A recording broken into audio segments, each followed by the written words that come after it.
Hi, and welcome to English-Fabule. Are you learning English?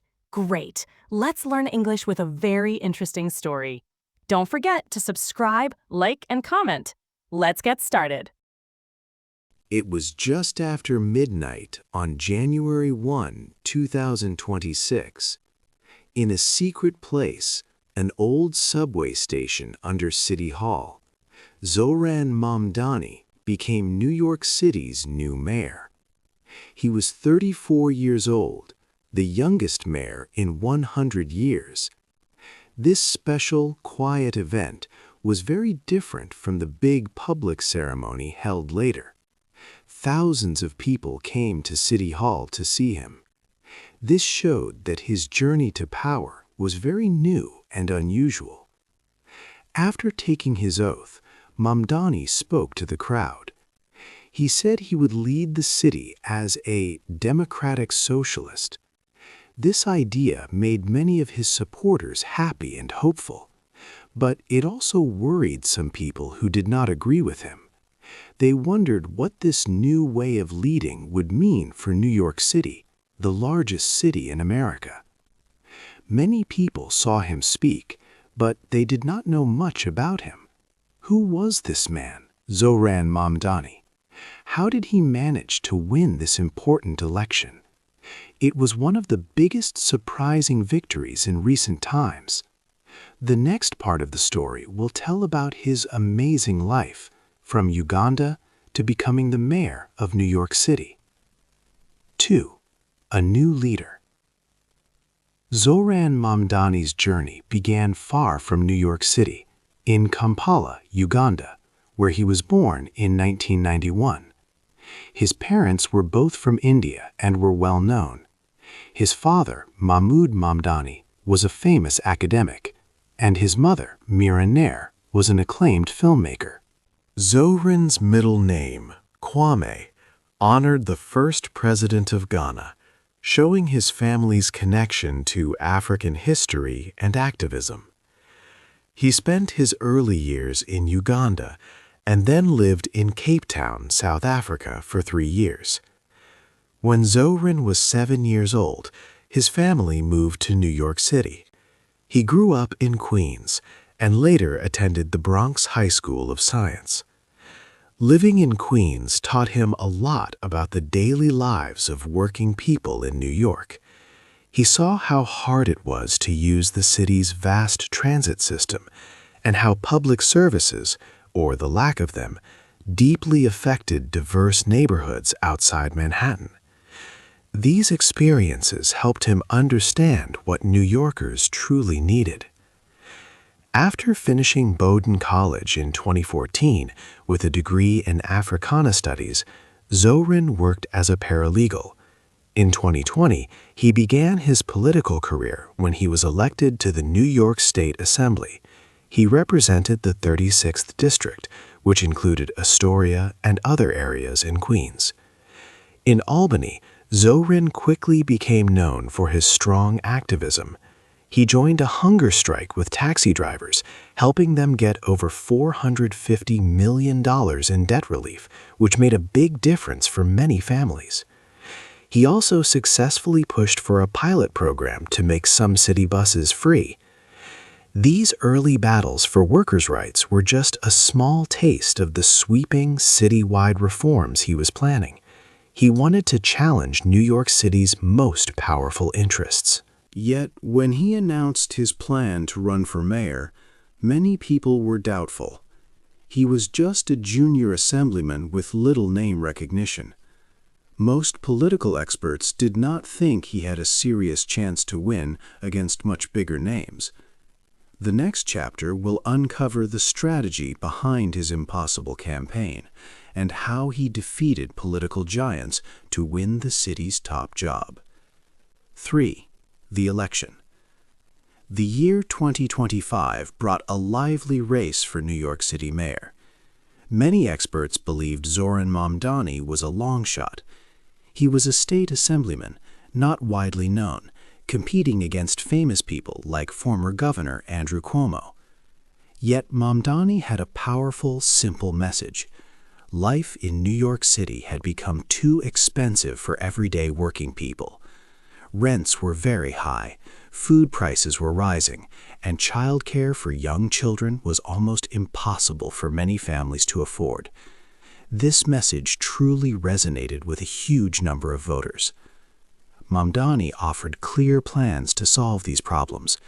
He promised childcare for all children, a freeze on rents for 1 million apartments, and free city buses.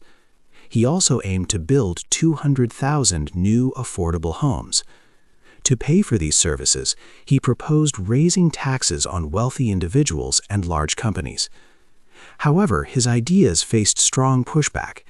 Business leaders warned that his policies would cause rich residents and companies to leave the city. The powerful real estate industry fiercely opposed him. Even former President Donald Trump spoke out, calling Mamdani a 100% communist lunatic, and suggesting federal funds might be cut if he won. The election was chaotic, with many voices against Mamdani. Despite this strong opposition, Mamdani's message energized voters who were tired of rising costs and wanted real change. He built a big group of supporters from different communities. In June 2025, Mamdani won the Democratic primary election. This was a stunning victory, surprising many political observers. He then won the November general election decisively. A record number of people voted, the most for a mayoral race since 1969. This massive turnout helped Mamdani win the city's top job. Winning the election on big promises was one important step. Now Mamdani held the keys to the city. But delivering on these promises against powerful opposition would be a much harder challenge. What first, bold, and sometimes controversial plans would he bring to New York? The next chapter will reveal his agenda for the city. 4. New rules for the city. Mayor Zohrab Mamdani began his work in office with clear goals for New York City. He had promised many changes during his campaign. Now it was time to make them happen. Two very important ideas were at the heart of his plan: helping families and making housing more fair. These changes would touch the lives of many people in the city. However, they faced big problems from the very start.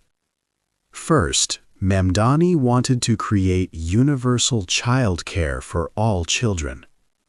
This means that every child in New York City, from 6 weeks old to 5 years old, would get care.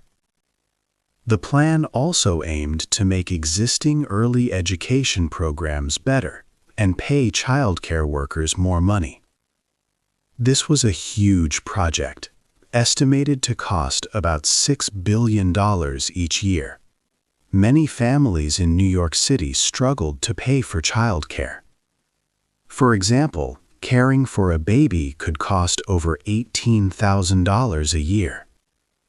This plan would help parents work without high childcare costs. Mamdani planned to pay for this by asking richer people to pay more taxes. But New York City cannot raise taxes on its own. The state government and Governor Kathy Hochul must agree.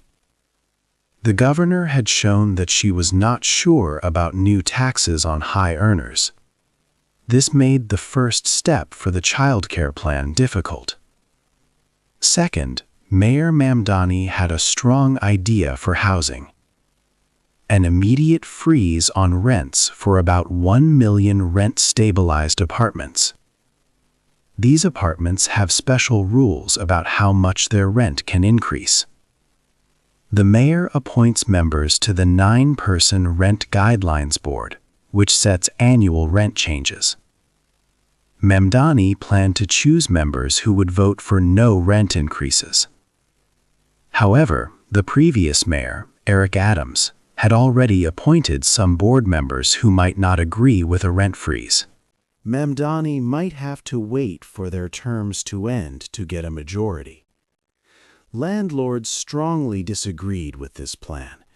They said freezing rents without financial help could lead to buildings getting old and not being fixed. They stated their costs had grown much more than rents recently. But supporters said that tenants could not afford more increases.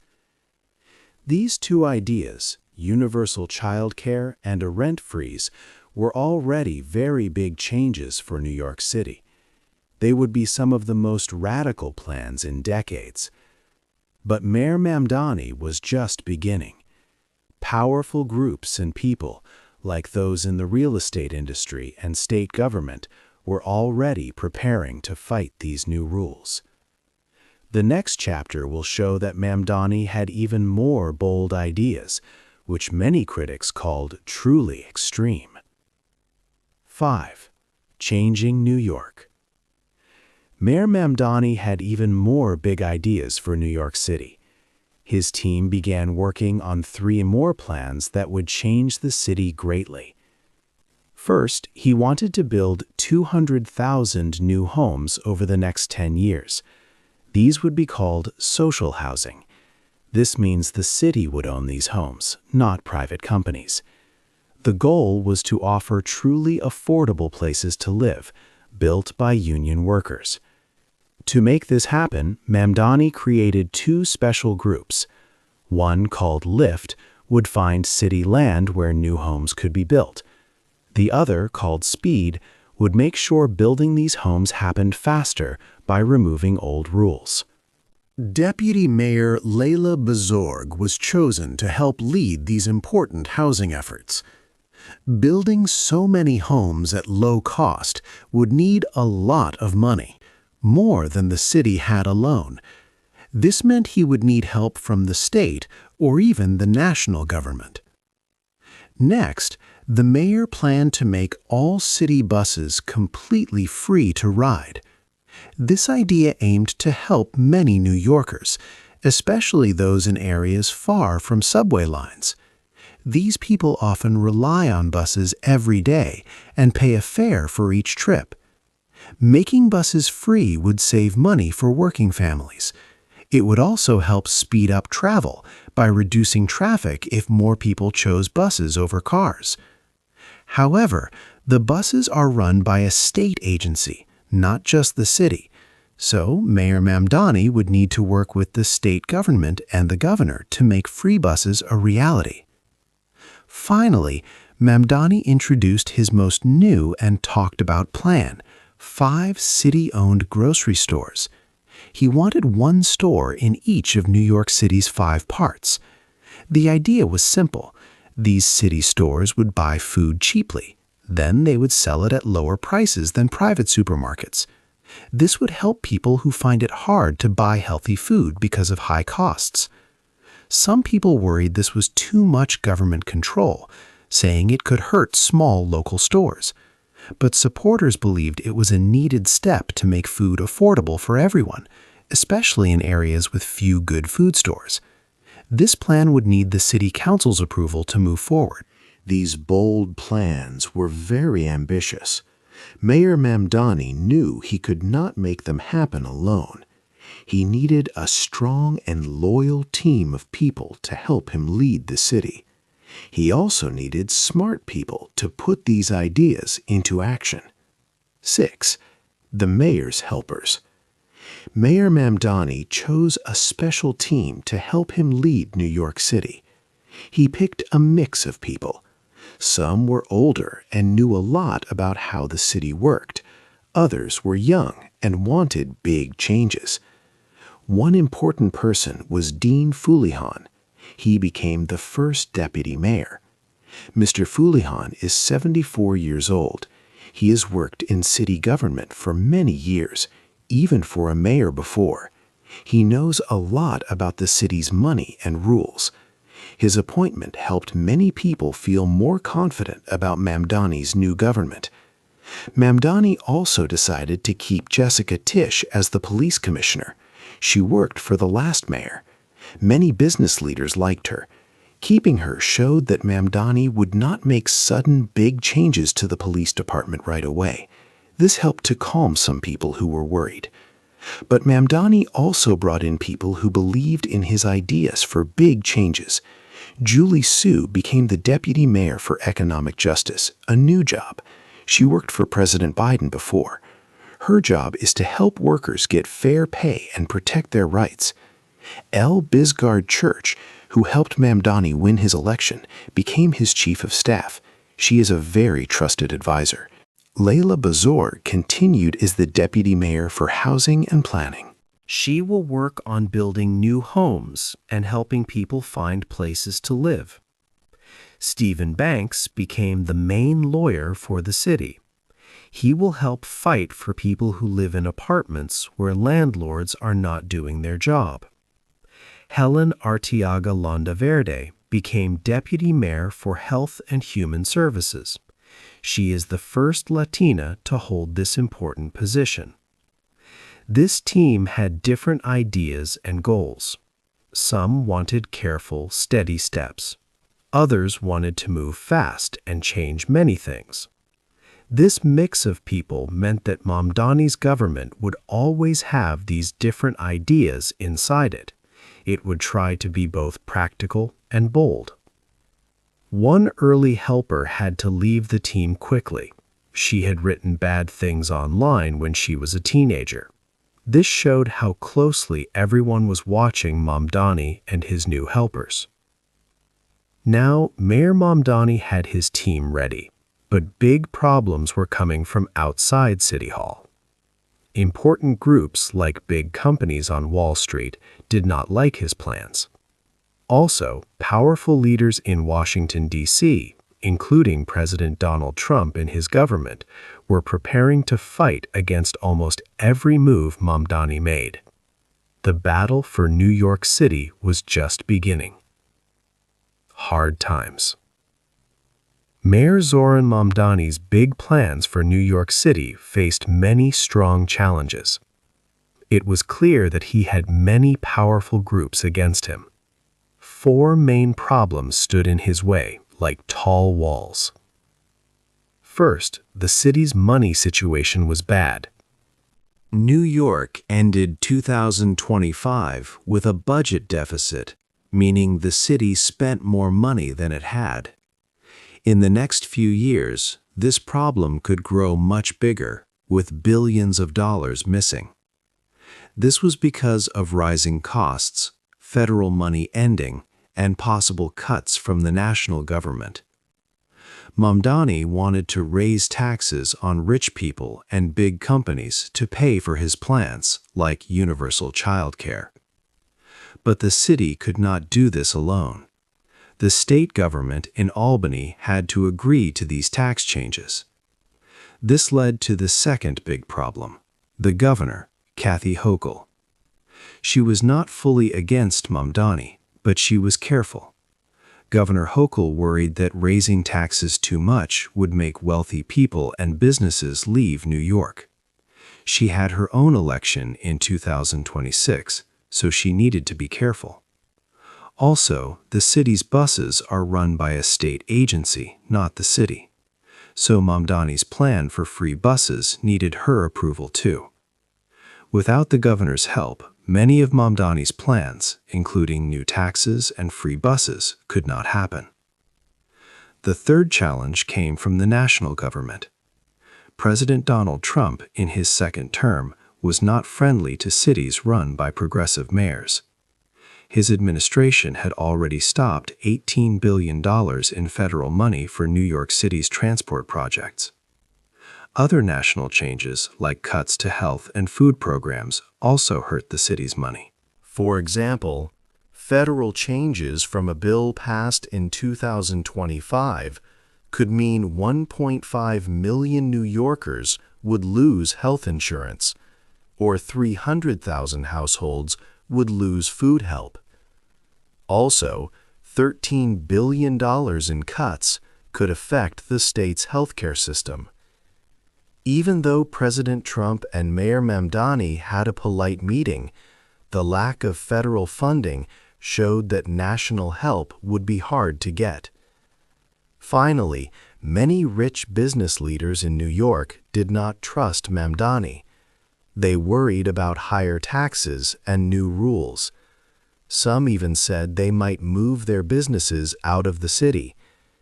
Groups representing these businesses tried to talk with Mamdani. While some business people understood they had to work with the new mayor, many were still worried about his ideas.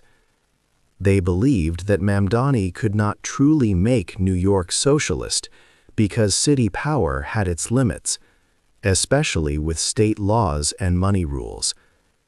These four big problems meant that Mamdani's plans for cheaper rent, new taxes, and free transport faced very tough battles. He was caught between money problems and strong political opposition. Could his big dream for New York truly begin, or was it already in trouble? 8. What happens next? Mayor Zoran Mamdani's time in office is a crucial experiment for the whole country. Many people across America are watching New York City closely. They want to see what happens when a leader tries such big, new changes. Will New York become a progressive paradise, a city where everyone can live well, or will it become a cautionary tale, a warning that big government plans can face too many obstacles? Mamdani has a very bold vision for New York. He promised to make life better for working people, with plans for affordable housing, universal childcare, and free city buses. But this audacious vision faces many hard realities.